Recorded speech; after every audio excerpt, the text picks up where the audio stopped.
Hi, I'm Hannah at PeoplePsych. I'm here with Carolyn from PeoplePsych. She's going to talk to us a little bit today about self-love. Carolyn, do you mind describing a little bit about what self-love is?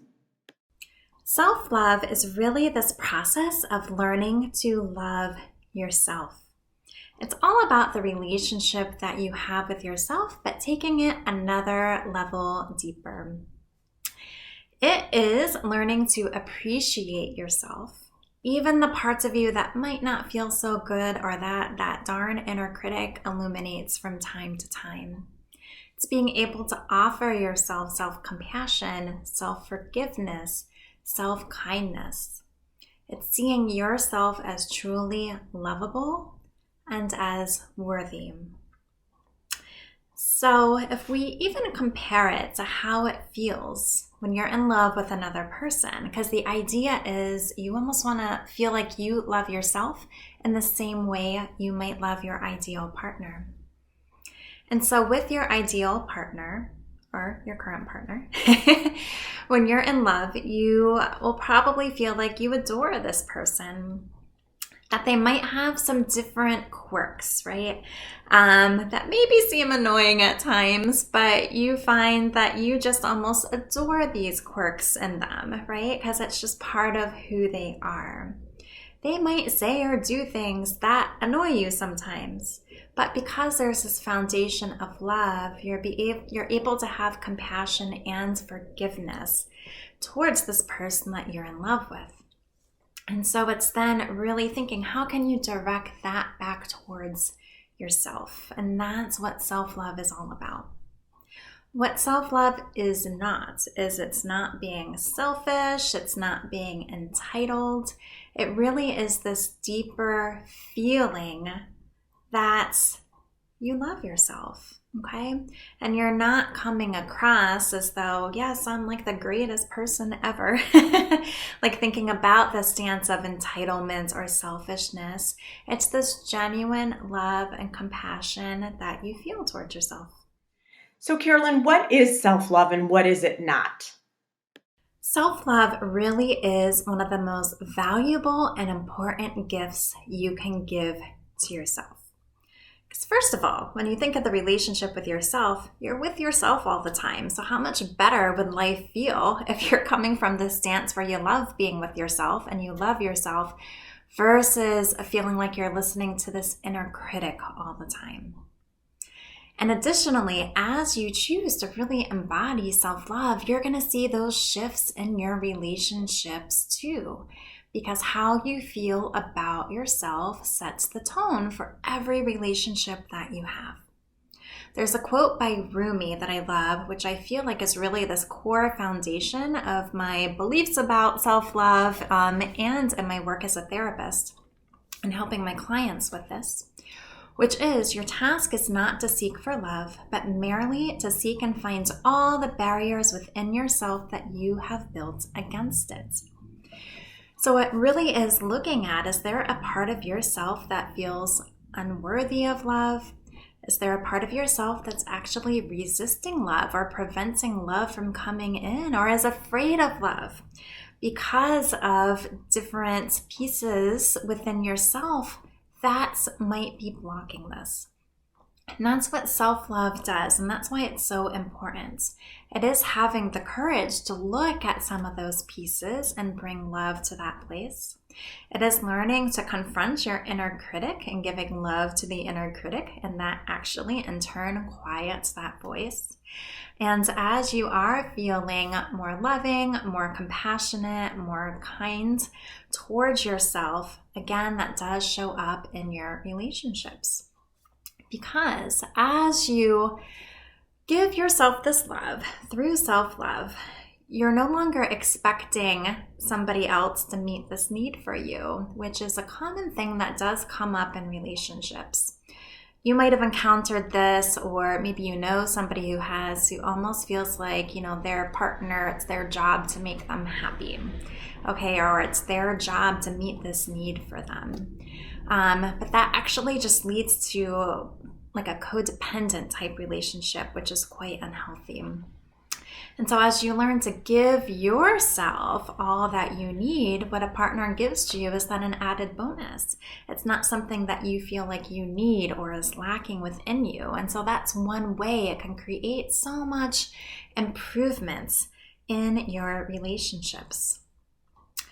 We can also think about just what you might tolerate or accept in relationships if you're not embodying self-love compared to when you are embodying self-love. If you're not embodying self-love, you might end up tolerating things that you wouldn't upon learning to love yourself. So there might be disrespect that shows up, disappointments, somebody, who just feels like they're not meeting your needs. You might even get to a point, right, where you start to ask yourself, am I asking for too much here? Maybe I am asking for too much from my partner. And so the truth is no.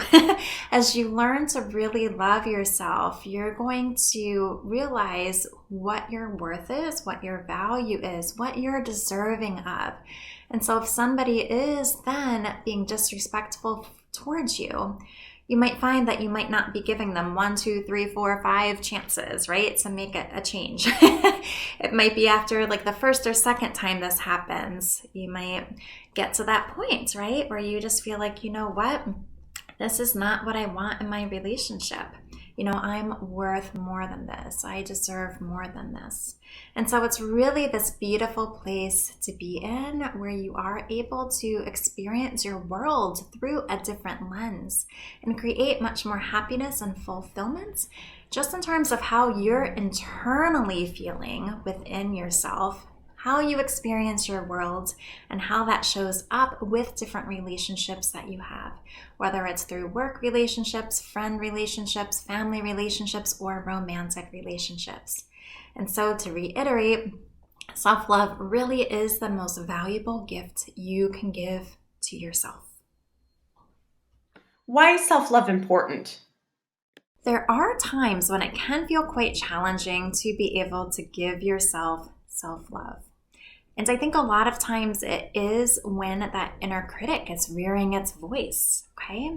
It might be telling you that you're not deserving of this, you're not worthy of this. And so if you would imagine another person telling you those things, you're not going to want to offer them compassion or kindness, right? Because it's going to feel really mean and disrespectful in terms of what they're saying to you. So the same thing happens when the inner critic rears its voice and it's giving you this message. At those times, it can feel really challenging if you're feeling like you're not even worthy of this. But through the process of going deeper with self-love, it is going to be easier to separate that inner voice from the truth of who you really are. And once you're able to do that, it is going to be easier to be able to offer love to yourself in those places that don't feel so good. If we even think back to the beginning of the interview, we're even really getting clear on what self-love is and what self-love isn't. As you start to really understand more what self-love is, then it's easier to be able to offer this to yourself when you're realizing hey, it's not me being entitled, it's not me being selfish, and it really is fully understanding why it's important and what it's all about. And so those are some things that stand out to me about why it can be difficult. I guess a third thing that pops in mind is when that inner critic starts talking. It usually is associated with some sort of emotion, right? And there might even be something that has to do with shame or embarrassment or guilt, or maybe devastation, just some of these stronger, more emotionally charged emotions. And sometimes it can take courage to look at those places within you that really are calling for this love. And it can feel easier sometimes to feel like I'm just going to push that to the side. I'm just going to push it down, but it's still there, right? It's just going to come out in a different way. Whereas you're able to offer yourself self-love, you're actually dissolving these emotions and lessening that charge that's within you.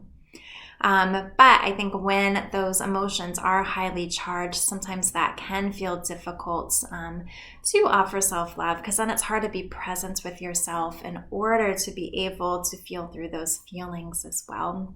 And give yourself that love and compassion that this part of you is calling for. And so one more thing I guess that pops in my mind is even maybe not knowing how to give yourself self-love or where to start. And so that can be another barrier in terms of giving yourself or offering yourself self-love. And this is also where it can be really helpful with these pieces that feel difficult, to work with a therapist who can guide you deeper and help you look at some of these places in this compassionate way and learn the skills and go through the experience of being able to love yourself and therefore transform your life. Why is self-love so difficult, and what kind of steps can you take to provide more self-love? The self-love journey really is this journey. It's this step-by-step process where you're just learning each and every day more about yourself, getting to know yourself, really improving this relationship with yourself and offering yourself this love and compassion. So a good place to start can even be thinking about what's something that you love to do. You can even reflect back on when you were a kid with something that felt very fun and enjoyable, or something, presently that you're aware of that just feels good. A lot of times I find it is something creative, but feel into what it might be for you. It might be something like writing, dancing, singing, listening to music. Maybe it's reading, maybe it's watching a funny movie. But really carve out time in your schedule to give this time to yourself, where it's uninterrupted time, where you're not giving to others, you're giving to yourself, and it's like you're filling your cup up. And as you engage in this activity, really allow yourself to be present and feel in your heart how it feels. You might notice yourself feeling happy and joyful, and it's like you're reconnecting maybe with this part of yourself that gets pushed to the side because of other things. And so that's something that you can start with. And another thing I would recommend starting with is just being able to offer yourself kindness and forgiveness and self-compassion. And that can just be telling yourself different statements like this. You might think what you might say to somebody else. How can you say that to yourself? Maybe it's something like, I'm doing the best that I can, and that's okay. And just think about what it might be for you. But really just start to practice this. Even if you don't believe it at first, the more you say it and get used to it, the more that is going to integrate with your subconscious self too.